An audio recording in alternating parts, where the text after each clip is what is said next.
I can tell you from personal experience, just in my professional life, even outside of this world, the people who are most successful are the ones who are genuinely passionate about helping those that they sell to.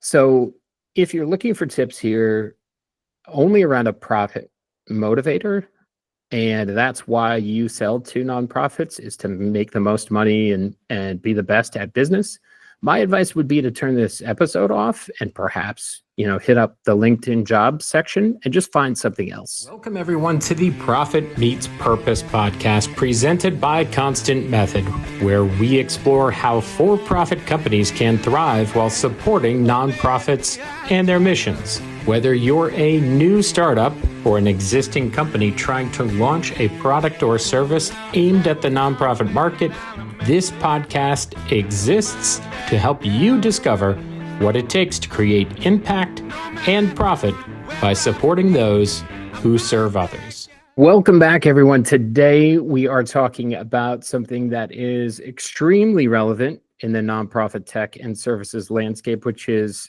how do companies who sell to nonprofits toe that line between wanting to sell in order to help their missions during times like these, but still be respectful to the nonprofit and its mission. So we hope that this particular episode can serve as a guide to those organizations who sell to and support nonprofits on how to tactfully have those conversations while not just maintaining your business, but as we say during the intro to this podcast, can thrive. As an introduction, again, my name is Mark Cross. I've been selling to and supporting nonprofits for over a decade, and joining me today is my colleague, Maria Clark, who after over decades leading the most successful peer-to-peer fundraising program in America at the American Cancer Society, joined the for-profit world in selling to and supporting nonprofits as the SVP of Partnerships and Chief Evangelist at GoodUnited. Welcome again, Maria. Thanks. I'm excited to have this conversation. Not excited about the topic, but excited to dig into it. Agreed. The topic kind of sucks. And so for anyone listening, unless you've been in a cave for the last couple of months, and if you have, congratulations. Yeah. Jealous. But most likely everybody listening is aware that nonprofits are really going through a lot of unprecedented times at the moment. I started writing things down in terms of Roe v. Wade being overturned, Hurricane Helene, the LA wildfires, the pause in federal funding, USAID funding interrupted. Maria, am I missing anything? Anything else coming to mind at the moment? No, I mean, I think it all has just snowballed over the past 6 months. Making it very, very hard for nonprofits to plan and thrive when there's so much uncertainty. And I think uncertainty is the scariest part of it. Some don't even know where their funding is going to come from. They hear stories in the news. They see something, on social media. They don't even know what to plan for. So that uncertainty is really, really hard because nonprofits their sole purpose is to deliver on a mission, which is impacting people's lives. And when you aren't sure where your funding's coming from, how do you scale back on that? And I think the scariest part for most nonprofits too, with that uncertainty, is if there are some nonprofits who are impacted so profoundly that they can no longer operate, the need is going to grow. The need for other nonprofits to fill the void, to help create that safety net that we often rely on our government for, that seems to be a little shaky right now. So just because a nonprofit may not be at risk of losing funding, their risk is that they have to deliver more mission. And how are they going to pay for that? Yeah. And this is approaching one of those weird times when people ask me, why is it different in selling to nonprofits? This is perhaps the top of that list, which is heightened during this time, as you mentioned, Maria, that their missions are at risk. Yeah. And so it becomes very personal. We're going to get into some topics here, but I did want to set some kind of ground rules or make a plea to anyone who is listening. And the first would be to any for-profit company who sells into and supports nonprofits. The bottom line that I would say as a part of this discussion is give a shit about the people that you're selling to and their mission. Uh, we understand that you are trying to run a business, or if you're an individual, you're trying to earn a living, and certainly that is part of it. I can tell you from personal experience, just in my professional life, even outside of this world, the people who are most successful are the ones who are genuinely passionate about helping those that they sell to. So if you're looking for tips here only around a profit motivator, and that's why you sell to nonprofits, is to make the most money and be the best at business, my advice would be to turn this episode off and perhaps, hit up the LinkedIn jobs section and just find something else that you're more passionate about. Well, Go ahead. I've worked for a nonprofit for decades, I like that, decades, we'll call it that, and working with, nonprofits from the other side, and truly have met and collaborated and worked with some of the most passionate, kind individuals who have chosen the nonprofit field because they believe in what they're doing and they understand the value it brings to society as a whole. And they're not dumb. They're not, lesser in any way because they work for a nonprofit. They're actually smarter and more dedicated. And so I agree with you. This is a really, really hard time for nonprofits. There's a lot of uncertainty, as I said, and hard decisions may be coming their way and they know it. And so they need partners. They don't need someone telling them what to do or trying to take advantage of the situation. And they will sniff that out quickly. So anyone who thinks they are smart enough to, come in and make a sale that's maybe not appropriate or in the best interest of the nonprofit, that's not going to happen. So, it's on us as, companies that provide help to nonprofits to figure out how we can truly help them, not be a burden. Yeah, that's completely fair. And I would make that plea from the other side as well. To anybody who's a part of a nonprofit and listening to this, know that the majority, in my experience, the majority of the people in the companies who are reaching out to you, they are doing so, especially around times like these, because they genuinely think whatever they have to sell or to provide to your company will help you as an individual, will help the nonprofit, and will help the mission. So as easy as it may be to say, like, hey, read the room about what's happening right here. I don't have time to speak. I don't want to listen to you.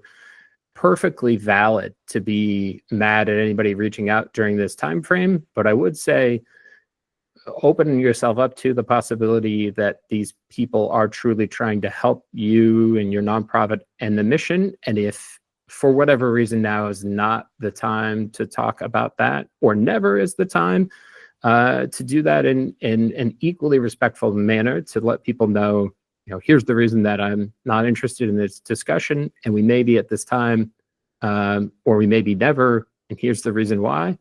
And I think, again, in my experience, most companies will respect that. Well, and I also think that as a nonprofit leader, we should hearken back to the COVID days, which is really not that long ago, but it really changed the mindset for most nonprofits in that they knew they were dealing with an extremely once-in-a-lifetime pressing issue. So if there was ever a time to be curious, to try something new, to quickly collaborate and get things done, COVID taught us that we can do that. Many nonprofits build up completely new programs, tried brand new platforms, did things in a completely different way. They worked through the usual silos and collaborated across departments because they knew that the need was so drastic to raise the funds to continue to serve their constituents. And I think we all learned from that it was possible. And so this may be a time again where it's behooves you to be curious, to think differently, to try something new, and to do things in a way that haven't been done before in your organization. You might be able to find that collaborative spirit is back because it's a necessity. So don't. Yeah, that I love that point, that we have faced situations like this in the past. We talk often, and I think I've already said the term unprecedented in this podcast, but there is precedent to situations like this happening in the past. And that's kind of the first topic that I wanted to dive in with you, Maria, is putting a name to moments like this, which within the industry, a lot of people use the term gray sky fundraising versus blue sky fundraising. Can you talk about like what that is and what the difference between those two is? Yeah. I mean, if think about a blue sky, it's a sunny day, you look out there, it makes everyone happy. Those are normal times. And those are when most nonprofits, have plans for what they can do during those times to find new donors, to encourage people to give again, to ask, to support the organization. It's the happy times. You find people that believe in your mission, that understand the impact you're making, and you give them an opportunity to give. Blue sky. Gray sky are the moments in time where it may be a crisis for your organization, or it may be what we're going through now, a crisis for, society, or a crisis for the industry, that you're involved in, like research or whatever the case may be. So gray skies happen based on what's going on in the world. Examples, as you said before, the hurricanes, the fires, those are natural disasters. I mean, obviously the Red Cross is a perfect example. I think all of their funds come in during gray sky times because that's what they were built to do, respond in times of natural disaster or emergency.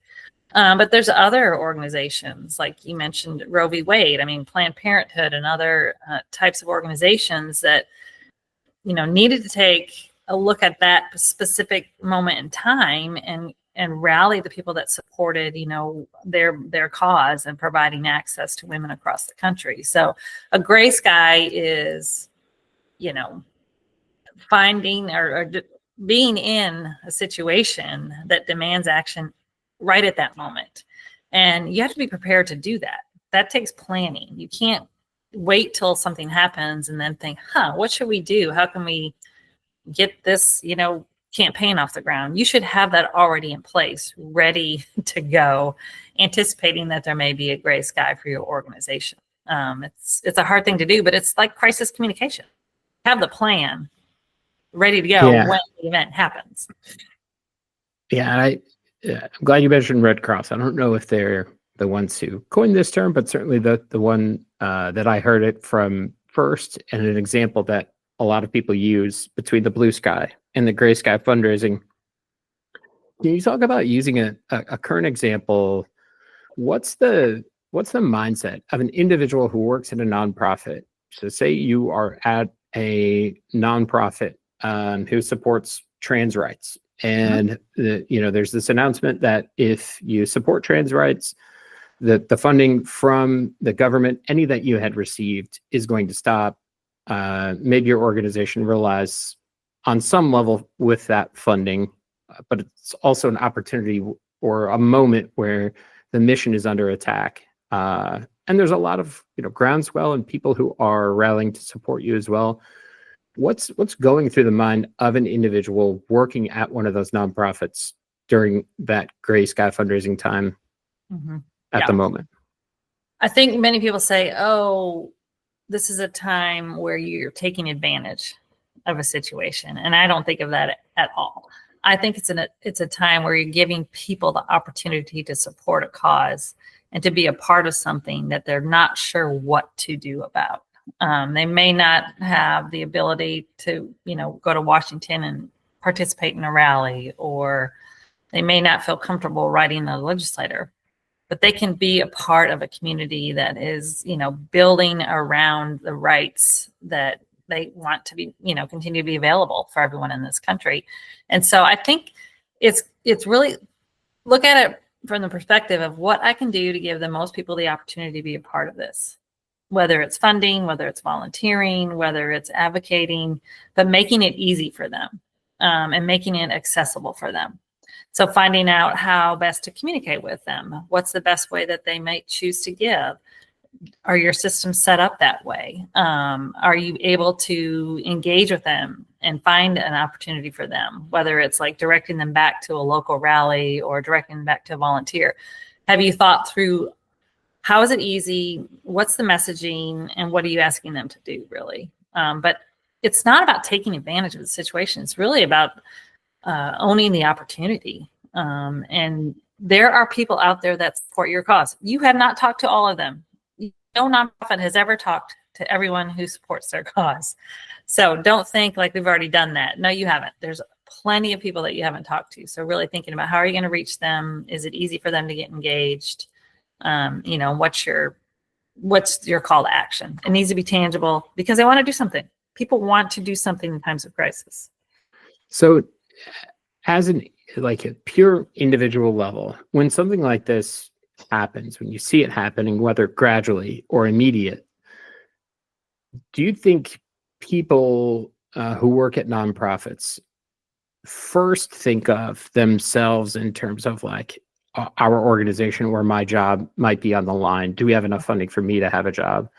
Do they first think about the mission and the fulfillment of the mission, like our mission is under attack and we need to find a way to fund this, and there might be a lot of people who care about it? Is it an equal mix of both? What's the mindset of those individuals? I mean, sadly, that's kind of a catch-22, because I would say most nonprofits, especially at the leadership level and even at the community level, they know that they need to continue their mission. They can't stop serving the constituents they serve, whether it's giving them a ride to cancer treatment or providing counseling or whatever the case may be. That mission is number one. That's why those people are there. But the number one cost structure for most nonprofits are the staff, the people that run the operation. So it is very, very hard for leadership to find cost savings in times of crisis, because if you cut staff in order to save those funds, who's going to deliver on the programs, or who's going to fundraise to make sure that those programs continue?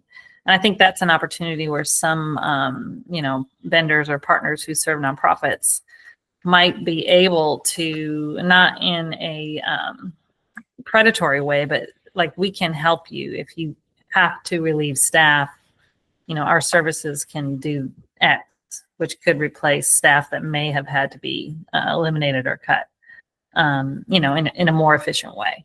It's not going to be a one-for-one. They're not going to hire you to do exactly what they let that person go for. But if you can find a way to be efficient and continue to help them fund the mission and deliver on the mission, that might be an angle that, a nonprofit would have to consider.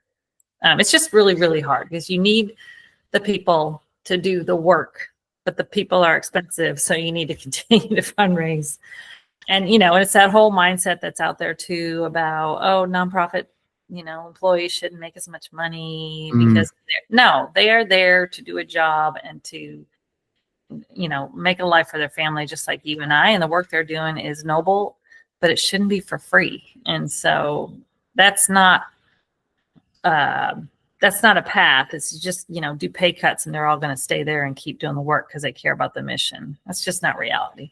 I think it's a good transition, because you had mentioned, obviously it's complicated, everything that's happening there. But a couple of the terms that you used around, you have to be kind of respectful, or how do you, in essence, use this as a person who sells to or supports nonprofits? How do you use this as a opportunity to highlight the help that you might be able to bring, but do it in a way that is respectful, which is kind of transitioning to, the next part of this topic, which is really what this podcast is aimed for, those people who are selling to and supporting nonprofits, because there is a term that floats around often in these situations that's known as ambulance chasing.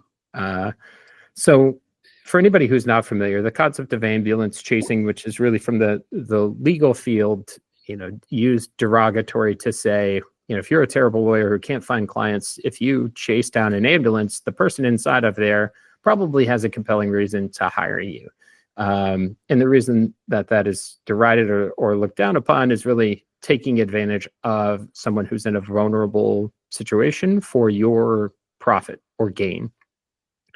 So that's really what the definition of ambulance chasing is. And it should be obvious why that's applied in this case, because there are very obvious opportunities for companies to help these nonprofits, and people, as we talked about at the top of the episode here, people believe that they can help. So I think there's the question of how, what I'd love to learn from you, Maria, is like the feeling from someone in the seat of a nonprofit who gets emails, texts, calls, messages on LinkedIn, whatever it may be, during a time like this, that hey, the whole mission is in question. My job, we have to hunker down and support the mission in every way possible. And now someone is reaching out to me. So what's the feeling of a nonprofit in that situation? They are, in very serious, probably crisis mode in many ways, because I'm sure at the leadership level, they're being pulled together to figure out how to forecast, what are the donor trends, what's happening, and specifically to our organization and our mission. And so I would say that no one is going to respond to a typical, catchy marketing email. That's not going to get anyone's attention. We've talked about in previous episodes the value of having relationships with nonprofit leaders beyond just having a sales call. Have you met them or talked to them at conferences? Have you conversed with them on LinkedIn? Now's the time for personal outreach, I think. And as a vendor and someone who supports nonprofits, you got to do your homework. You really have to figure out how this particular nonprofit has been impacted. Have you seen a dramatic drop in what they're able to do? I saw there was a Catholic relief organization that lost all of its funding, or the funding was frozen last week. So that to me seems like extremely tangible. You can no longer provide relief when your funding has immediately stopped. So really doing your homework, figuring out, did they lose money because a grant's been frozen, or a foundation stopped giving? Have they lost money because of donors might not like what you're doing anymore, so they're going to stop donating to you? That happens sometimes too when an organization takes a stance. Many donors don't like that. So has that changed it? Have they, are they going to be one of those organizations that's going to continue, but the need is going to, double or triple because other nonprofits are being impacted? So do your research and understand that. And I think just lead with compassion and facts. I know your organization is probably being impacted by X. I'm not trying to take advantage of the situation, but I really believe I have a solution that might help you to continue your mission, and focus on the mission. That's really what it's all about. I don't want to see fewer people getting X because of what's happening that you have no control over. So can we work together? And even if I can't help you, I'd love to just share with you what I'm thinking, an approach like that. Those are great approaches. What should companies not do? Just keep sending emails and just saying, I get those all the time too. We all do still do, like, you haven't replied. Are you interested? Press 1 for yes, press 2 for no. Don't send those right now. I think the more that, if I receive an email that actually talked to me about my nonprofit and what I'm experiencing, that would get my interest, because I'm like, okay, this person understands. They're not just, I'm not just one in their series that's going out there. So I think, and then if you do have a personal relationship, just hit them up, text them like, hey, is now the right time to talk? I know I can't imagine what you're going through, but I think we may be able to help you if you're open to it. That type of thing. And I think the staff reductions too, you don't want to lead with that, but I think that's a reality that we have to face. And so, just have to look at it, come at it from a factual way, not an opinion or a political way, but I understand. I saw an article about this Catholic Relief Foundation losing funding. So I can only imagine you can't pay your staff. So that's a fact. So I read the article about I'm sure you've been impacted dramatically. Are there opportunities for us to share how we could help you at a much more efficient way than your previous, with your staffing? But just approach it from a factual way. Yeah, it also sounds, and everything that we've talked about and what you've said so far is that the opportunities that exist for companies who sell to nonprofits, the way to do this is a way that is coming at it with compassion and understanding the situation, not stopping, because to your point, the companies that are selling to these nonprofits may have, perhaps it's not a magic wand, but it might be close. We saw during COVID a lot of nonprofits doing things that were really different and unique and raising a lot of money and impacting the mission in a lot of cool ways. So certainly don't stop reaching out to people, but also do it in that compassion way, really understanding their perspective and everything that might be going on at the nonprofit. What about if somebody doesn't respond? I wouldn't give up, but maybe be patient and try a different angle. If you send them an email, maybe try to connect them on LinkedIn. If you have their text, maybe send them a text. Phone calls are, I don't know. Some people don't like phone calls, so you have to know you're the person you're reaching out to. And I think one thing that is really important is to paint the picture of what a partnership could bring to them. Like, it can't be vague. Like, we're going to help you raise more money.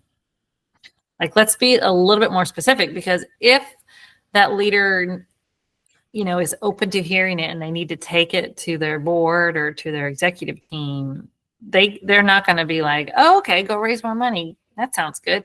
They really need to understand what you're talking about. So give them the scale, give them the talking points, give them the justifications, the words they need to take it to leadership.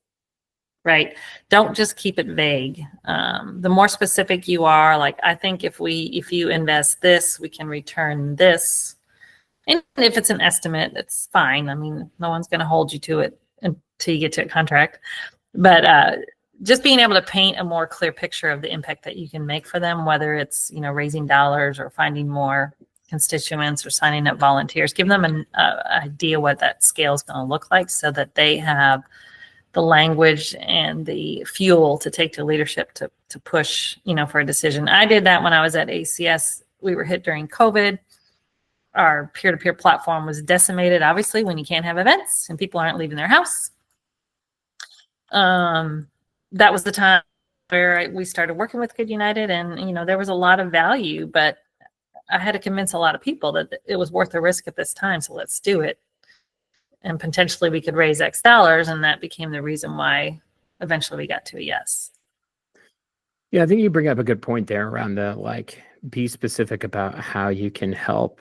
So from the companies who are selling to nonprofits, it's important to take a couple of steps back and think through that as well. Because interesting there that you said, don't say that you can help raise more money, because it's really vague. I'll use an example and say, don't tell people that you're going to raise more money, because that might not be the problem at the moment. Right. One of the great examples in my life was I had a great relationship with a person who was leading the Bail Project, which, if anyone's unfamiliar, it's a great nonprofit who works to eliminate cash bail in America. After the George Floyd murders, a huge amount of attention was brought to this subject, and you could consider that a gray sky time for them. Is really across America, there were a lot of high profile cases of people who were denied bail or died in police custody, and their problem at the moment was not raising money. They were raising millions of dollars, well more than they had in the past. So approaching a nonprofit like that in that moment to say, hey, we can help you raise more money. Well, at that moment, they don't need more money. Right. So think through, is the benefit that you're providing immediate? Is it something that they need to take action on at that moment? And if they don't, what's at stake? And if the answer to that is, well, there's nothing at stake if they don't do something right now, then don't reach out at that moment and say, we'd love to meet, because, we haven't talked about it, but perhaps the worst way to approach this is to tell someone like, we believe we can really help. I'd love to hear more about the challenges. And then you just spend 45 minutes asking them what's going on, but there's nothing you can do in the moment to support that nonprofit. Yeah. So I would encourage those companies to think through that question. And it may be an opportunity for these companies to think more, to use a trite business phrase, outside the box in the ways that they can help. Because, can you offer them something in the way of services or support, or early adopter programs or pilots, or breaking off one piece of your products and services and helping them stand that up for free during this moment to really help with a critical problem without trying to sell them, something that's a 3-year engagement or subscription that's going to take the whole leadership team coming in and making a decision on, is there one piece or one part of what you do that could truly be of benefit? If you're honestly and earnestly reaching out to someone to say, we believe we can help, come up with a plan on how you think you can help and come to the table ready to discuss that, so that you're not wasting people's time and you are really providing resources. Yeah. I think that call to action is really important. What is the most relevant call to action for the nonprofit that you're talking to? And obviously fundraising is critical, but I tell you, I think advocacy is rising up as an extremely important and proactive way for people to get involved and support a cause. And advocacy is relying on communication and giving people a call to action and telling them how to be an advocate. So that's another value that if that's aligned with what you're delivering as a vendor, that would be a really critical one. Yeah. Can you, for anybody who might not be familiar, can you talk about what advocacy means in the nonprofit sense versus, fundraising or trying to get a donation? Advocacy is the efforts that nonprofits make to affect legislation at all levels. It could be city, it could be state, it could be federal. And for the most part, 501c3s have a limited amount that they can actually spend on advocacy efforts. So they rely on volunteers to do that work. And so it could be as people to go to the city council meeting next Tuesday. It could be everybody write your state legislator because this bill is coming, to a vote. Or it could be at the national level too, just making sure that federal elected officials understand that this is what our community thinks and believes, and we believe you should do X, and trying to support a vote or block a vote. But it's really engaging volunteers to be a voice for that nonprofit's mission with elected officials. And it's powerful. A good example is I was very, very involved for many, many years on smoking ordinances. And our first effort in that was, let's get as many people as we can to quit smoking. It was a noble effort. So 25 people at a time in a room, helping them quit smoking. That was terrific. But you know what made a bigger difference? Making the city of Dallas smoke-free. And so the time spent investing in that by a nonprofit and our partners with the American Lung Association, the Heart Association, like that effort changed lives way, way more than the 25 people a month that we helped quit smoking.